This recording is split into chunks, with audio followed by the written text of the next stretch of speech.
નમસ્કાર દર્શક મિત્રો, ખબર છે .com પર હું છું વિરામ.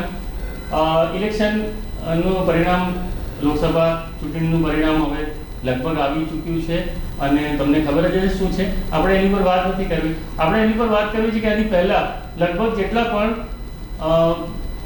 જે એક્ઝિટ પોલ છે, એક્ઝિટ પોલ તો લગભગ બધા જ ખોટા જ પડ્યા છે. કારણ કે એમણે આવું 240 બેઠકો ઉપર બીજેપી અટકી જાય એવું કોઈએ લગભગ પ્રિડિક્શન નહોતું કર્યું. મેં એક અંદાજ માન્યો તો ઓછામાં ઓછી બેઠક કોઈ આપી હોય તો 280 આઈ થિંક કોઈ આપી હતી, અને આ તો 280થી બી નીચે ગયું છે. પરંતુ આપણે એ નથી વાત કરી. આપણે એની પહેલાં બે લોકો બહુ ચર્ચામાં હતા. એક હતા પીકે પ્રશાંત કિશોર, કે જેમને સ્ટ્રેટેજિસ્ટ કહેવામાં આવે છે, અને એમણે લગભગ બધા જ ચેનલ ઉપર એમણે ઇન્ટરવ્યૂ આપ્યા હતા. દેશનું કોઈ મીડિયા નહીં હોય કે જેને એમણે ઇન્ટરવ્યૂ નહીં આપ્યો. હવે એ એટલા મોટા માણસ છે કે નહીં ખબર નથી, પણ ખબર નહીં બધા મીડિયાએ એમના ઇન્ટરવ્યૂ કેમ લીધા હતા, એક મોટો સવાલ છે. એની સાથે એક બીજો વ્યક્તિ, એની પણ ખૂબ ચર્ચા હતી. એ વ્યક્તિ એ પણ પ્રેડિક્શન કરેલા હતા. એ સામે બે જણ હતા, એક પીકે અને બીજા યોગેન્દ્ર યાદવ. યોગેન્દ્ર યાદવ એ પણ પોતાનું પ્રેડિક્શન કર્યું હતું. પીકેનું કહેવું હતું કે બીજેપી કે એનડીએ જેનું જૂનું જે પરફોર્મન્સ હતું એનાથી ઉપર જશે, એટલે બીજેપી 303 ઉપર જશે, એની બહાર જશે એવું. અને એ કહેવામાં જો એમને કોઈ કાઉન્ટર કરતું હતું તો એ ઝઘડી પડતા હતા પીકે. ત્યાં સુધી એમના અંદર ગુસ્સો આવતો હતો કે કેમ કોઈ અમારી વાત નથી માનતું.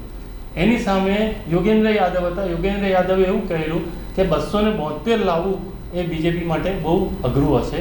એટલે એ બંને સામે હતા.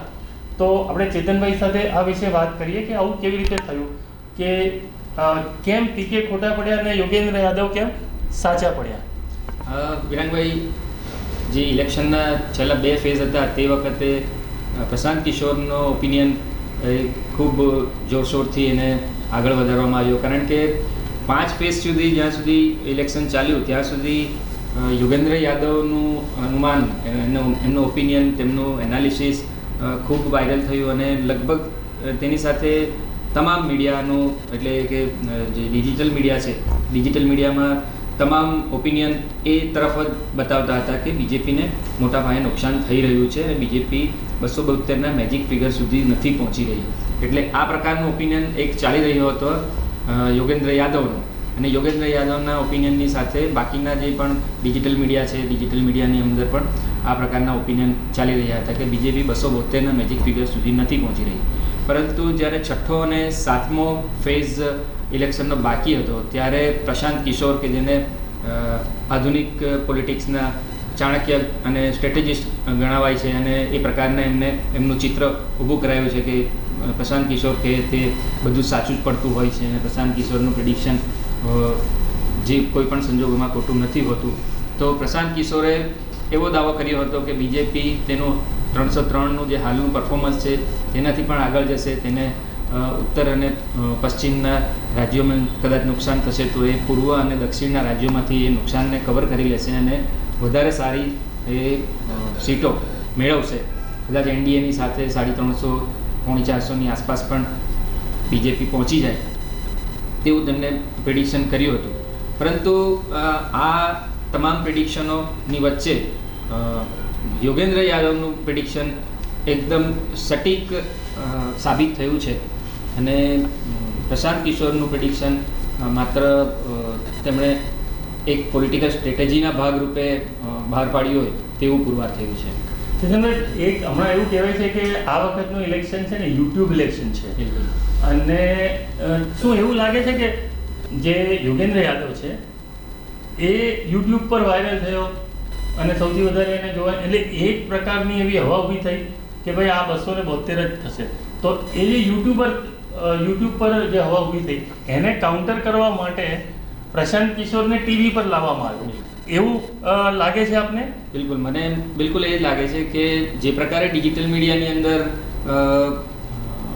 યોગેન્દ્ર યાદવના અવલોકનો અને યોગેન્દ્ર યાદવની જે આખા દેશની યાત્રા હતી અને તેમાં તેમણે જે અનુભવ્યું અને તેના કારણે જે અનુભવના કારણે જે એમણે જોઈને જે પ્રિડિક્શન તેમને દર્શાવ્યું હતું કે બીજેપી 272ના મેજિક ફિગર સુધી નથી પહોંચી રહી, તો એ યુટ્યુબની અંદર એક આખું એટલે કે ડિજિટલ મીડિયાની અંદર આખું એક પ્રિડિક્શનનો અને જે અંદાજનો માહોલ હતો તે બીજેપીની વિરુદ્ધ જઈ રહ્યો હતો અને ટીવીની અંદર બીજેપીની તરફેણમાં હતો એટલે ટીવી તરફ બીજેપીના જે અવલોકનો છે તેને મજબૂત બતાવવા માટે પ્રશાંત કિશોરને છેલ્લા 2 તબક્કા દરમિયાન એમના તારણો બીજેપીની ફેવરની અંદર કદાચ આગળ કરવામાં પણ ચેતનભાઈ મારું એવું ઓબ્ઝર્વેશન છે કે જ્યારે પીકે નહીં આવ્યો પિક્ચરમાં એની પહેલાં યોગેન્દ્ર યાદવ 272 ટચ કરી જશે એવું કહેતા હતા કે બીજેપી જે એ ટચ કરી જશે અને પોતાના મેળે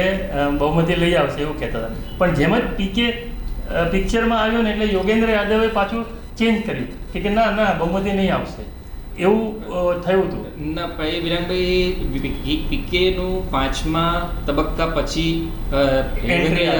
પીકેની 5મા તબક્કા પછી એન્ટ્રી આવી અને 5મા તબક્કામાં જે મતદાન થયું ત્યારબાદ યોગેન્દ્ર યાદવે પણ ચેન્જ કર્યું કે હવે 5મા તબક્કાની અંદર જે મતદાન થયું છે તે બતાવે છે કે હવે બીજેપી એકલા હાથે 272 મૅજિક ફિગર નથી પાર કરી શકતી. કારણ કે અમુક લોકો એવું કહેતા કે યોગેન્દ્ર યાદવ બી સ્લીપર સેલ છે બીજેપીનો એમ અને આને પણ સ્લીપર સેલ જ કહેતા હતા. ના પણ યોગેન્દ્ર યાદવ એમના જેટલા પણ અવલોકનો હતા તેની સાથે બહુ માપીને એમના તર્ક આપતા હતા.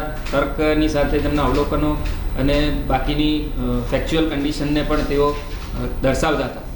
પ્રશાંત કિશોરે આ વખતે પહેલી વખત કોઈ એવા તર્ક નહીં આપ્યા, માત્ર પોલિટિકલ ફિલિંગની સાથે જ તેમણે એમનો દાવો મૂક્યો હોય તેવું લાગ્યું. તેમણે એમની જે બીજેપીને જીત મળી શકશે, ક્યાં મળી શકશે, કેવી રીતે મળી શકશે એના કોઈ તારણો કે તર્ક એ જે પૂછવામાં આવતું હતું તો એ ગુસ્સો થઈ જતા હતા. એવું થયું કે જો પૂછતા હતા કે કેવી રીતે સમજાવો તો એ કે હું નહીં સમજાવું.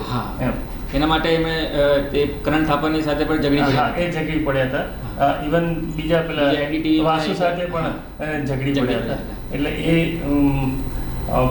એક એવું લાગતું હતું કે ભાઈ એ જે ફીસ લઈને જે કામ કરે છે એ ચાલુ જ છે એમનું એમ ખાલી લેબલ બદલાયું છે. તો આ હતા ચેતનભાઈ શેઠ. આપણે ચેતનભાઈ શેઠ સાથે ફરી આવા વિષયો પર ચર્ચા કરતા રહીશું. આપનો ખૂબ ખૂબ આભાર.